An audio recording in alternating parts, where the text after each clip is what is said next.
Alors, bonjour à tous. Petite capsule théorique sur l'Amazonie. Alors, on a commencé le territoire forestier il n'y a pas de cela très longtemps. Alors là, on va parler plus particulièrement de l'Amazonie. Alors, j'ai trois diapositives à vous montrer, en fait, trois pages importantes. Alors, on va essayer d'y aller longuement. Alors, l'Amazonie, première des choses, on va essayer de localiser ça d'une manière assez rapide et simpliste. C'est assez simple à faire. Alors, l'Amazonie se localise naturellement en Amérique du Sud, plus particulièrement, elle touche le Brésil, mais aussi d'autres pays qu'on va voir dans quelques instants. Donc, elle touche plusieurs pays. Et c'est la forêt la plus importante, en fait, là, la forêt qu'on appelle équatoriale, la forêt amazonienne, où on a beaucoup d'animaux importants et tout ça. Alors, une forêt très importante sur la planète. Donc, elle se localise en Afrique du Sud, très important, en Amérique du Sud, excusez-moi. Alors, on le voit ici sur le monde où est-ce qu'elle est localisée. Quel pays qui touche, en fait, cette section-là de la planète? Alors, rapidement, elle touche le Brésil en grande partie, la Guyane française, le Suriname, la Guyana, le Venezuela, la Colombie. Elle touche aussi le Pérou, l'Équateur qui était ici, et la Bolivie. Donc, ça touche énormément de pays et ça, naturellement, il va falloir que tu le saches dans un examen futur. Et elle longe aussi ce qu'on a déjà vu au début de l'année, la fameuse cordillère des Andes ici, et du côté de l'océan, en fait, plus Atlantique que Pacifique, si on peut dire, mais on peut ici imaginer un petit peu la carte là, pour bien se localiser par rapport au monde. Par la suite, qu'est-ce qu'il y a d'important ici? Il y a des choses à surligner, alors on va aller mettre un peu de crayon là-dessus. Donc, comme j'ai dit, elle est située en Amérique du Sud. C'est important de savoir qu'elle couvre 9 pays que je t'ai nommés tout à l'heure sans aucune difficulté. Donc, ça, il va falloir tout simplement que tu les saches. Elle touche aussi, elle est près en fait de la chaîne de montagnes, comme je t'ai montré, qui s'appelle la cordillère des Andes, et elle est près de l'océan Atlantique, plus que de l'océan Pacifique, même si l'Amérique du Sud est ouverte des deux côtés, c'est plus l'océan Atlantique.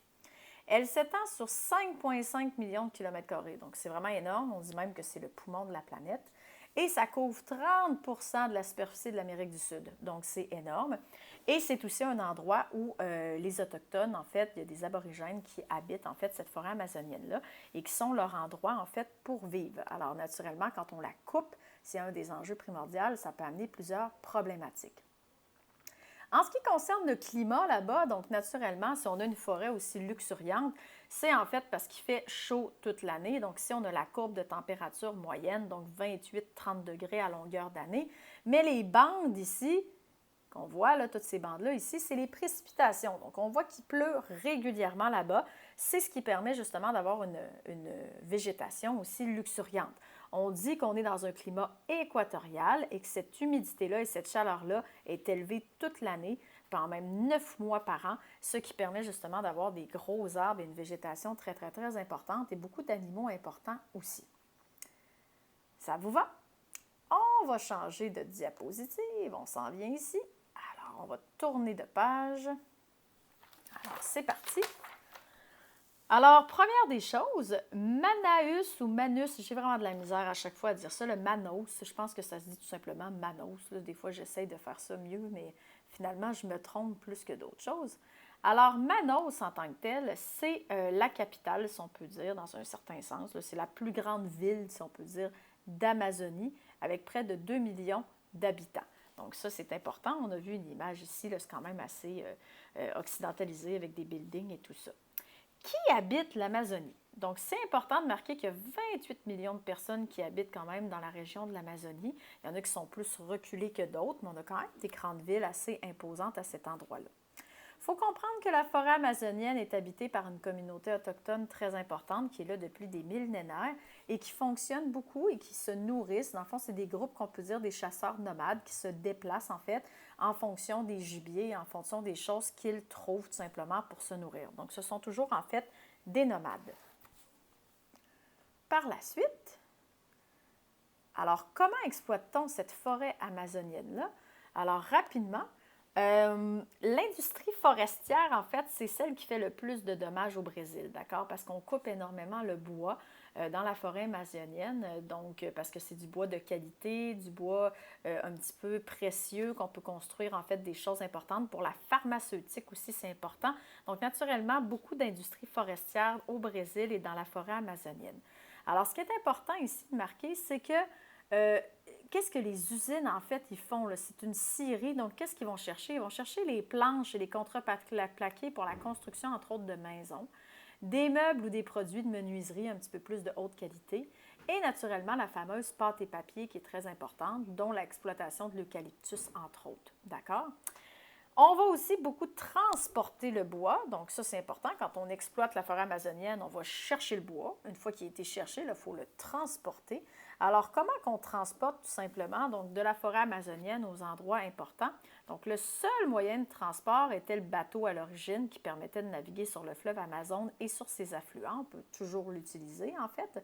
Mais on a mis en place quelque chose d'autre, en fait, qui s'appelle la transamazonienne, qui est une route aussi là, qui va tout simplement traverser ce secteur-là pour y aller aussi de manière un petit peu plus rapide là, pour transporter ces matériaux-là, tout simplement. Si on regarde dans les images ici qui sont à côté, on voit un petit peu ce système-là, donc l'industrie forestière, donc des gens qui coupent tout simplement les gros arbres. Au niveau de la scierie, ensuite l'eucalyptus, tout ça, et on les transporte pour encore plus les modifier pour pouvoir tout simplement les vendre. Par la suite, on est rendu ici. Alors, en plus de l'industrie forestière, qui est très importante à cet endroit-là, c'est quoi les autres activités qu'on peut faire dans la forêt amazonienne? Donc, on a déjà parlé en secondaire 1, vous n'étiez pas avec moi, mais avec Mme Nadeau de récréotourisme. Alors, ça, c'est important, le tourisme, en fait, dans la nature. Mais il y a d'autres choses que ça. Mais le récréotourisme est quelque chose d'important. Donc, le récréotourisme, en fait, tu vas tout simplement aller surligner que c'est le tourisme qui se développe, dans le fond, assez récemment. Et les touristes viennent, en fait, pour voir la beauté du paysage et se promener dans la nature, prendre des photos et tout ça sans rien briser. On est capable, pareil, de faire certains aménagements à l'intérieur, donc des aires de restauration, par exemple, du transport, des choses comme ça, mais il faut vraiment briser le minimum. Ce qui veut dire que tu as deux possibilités quand tu t'en vas dans la forêt amazonienne. Si on regarde la photo qui est ici, là, alors, la seule chose que tu peux faire, en fait, c'est tout simplement d'aller te promener sur un petit bateau, voir les animaux, les alligators et compagnie, puis rien briser, ou aller dans des endroits comme ça ici qui ont été établis pour pouvoir avoir un point de vue ou quoi que ce soit. Alors ça, c'est très important. On a aussi une autre entreprise que j'ai parlé tantôt qui est importante, c'est l'entreprise pharmaceutique qui va aller beaucoup en Amazonie, en fait, pour aller chercher des plantes pour créer des médicaments. Alors, la forêt amazonienne est aussi considérée comme un véritable laboratoire où vivent des espèces d'arbres et des plantes qui sont uniques au monde. Donc, pour faire justement des nouveaux médicaments, des nouveaux traitements. Entre autres, on a beaucoup de ces traitements-là qui sont en lien avec les maladies de peau, les cancers et le sida. Fait que c'est pour ça qu'on l'exploite beaucoup aussi pour aller chercher ces essences-là, ces éléments-là. Naturellement, on voit qu'il y a de la forêt qui est coupée, on voit qu'il y a de la pharmaceutique, on voit qu'il y a du tourisme. On le sait que c'est une forêt importante, donc il faut naturellement préserver cette biodiversité-là au maximum pour ne pas la perdre rapidement là, et que là, on se ramasse à avoir aucune possibilité. Alors, on continue. Alors, voilà pour cette petite diapositive-là. Il nous en reste seulement qu'une à voir. On va les avoir toutes vues, en fait. On va avoir fait le tour de l'Amazonie en quelques minutes parce que c'est pas très, très long. Après ça, j'ai beaucoup de vidéos, entre autres, à vous monter parce que c'est très important de voir, en fait, tous ces éléments-là. Alors, qu'est-ce qui menace la forêt amazonienne? Parce que tout ce que je vous dis depuis tantôt, c'est des choses qu'on n'a pas le choix. Exploiter le bois, on en a besoin, construction, pharmaceutique, tout ça. Donc là, c'est une chose, on peut l'exploiter, mais là, à un moment donné, il ne faut pas trop le faire parce qu'on va se ramasser avec des menaces. Donc, ça va devenir un enjeu. Donc, qu'est-ce qui menace la forêt amazonienne? Alors, rapidement, l'exploitation forestière, il faut comprendre en fait qu'on peut couper, mais il ne faut pas trop couper. Donc, on a des techniques de coupe qu'il faut qu'on fasse. On a entre autres la coupe à blanc qui est complètement proscrite. Qu'est-ce que c'est que la coupe à blanc? C'est tout simplement de raser complètement, comme s'il y avait des bulldozers qui étaient passés, sans penser justement à remettre en place en fait les éléments ou de replanter tout simplement pour ne pas que cet endroit-là devienne tout simplement vulnérable. L'abattage sélectif devient quelque chose d'important. Ça veut dire de mettre en place certaines zones, en fait, qui sont commerciales, donc on peut exploiter, d'autres zones qu'on ne peut pas, où, exemple, les aborigènes vont habiter. Donc, naturellement, en faisant un abattage sélectif, on respecte un petit peu plus, en fait, cette nature-là et cette forêt-là. Les autres industries qui peuvent beaucoup brimer, en fait, et nuire à la forêt amazonienne, je vais l'agrandir un petit peu, C'est entre autres l'agriculture, parce qu'il faut faire naturellement de l'élevage, des pâturages. Donc, souvent, on coupe des terres pour créer des terres agricoles pour que les gens puissent justement se nourrir davantage parce qu'on manque de nourriture. Comprendre que ça, souvent, on va utiliser le feu pour faire ça. Donc, ça va amener plusieurs problématiques de feu de forêt là-bas qui vont être des fois un peu en dégénérescence, qu'on ne sera pas capable de contrôler, comme c'est arrivé l'année passée, entre autres.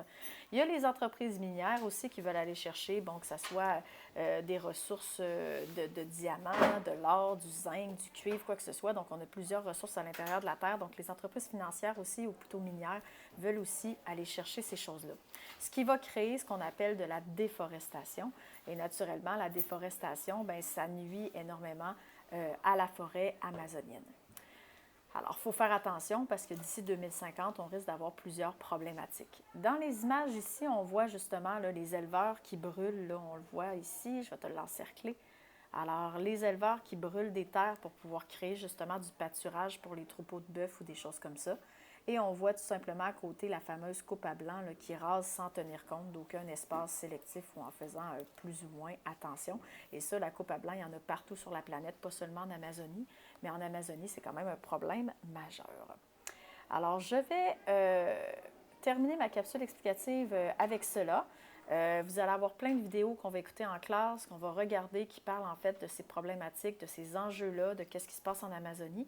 Alors, en espérant qu'il n'y ait pas trop de confinement. Sinon, on écoutera les vidéos à distance tout simplement par le biais de Zoom. Alors, passez une très belle journée.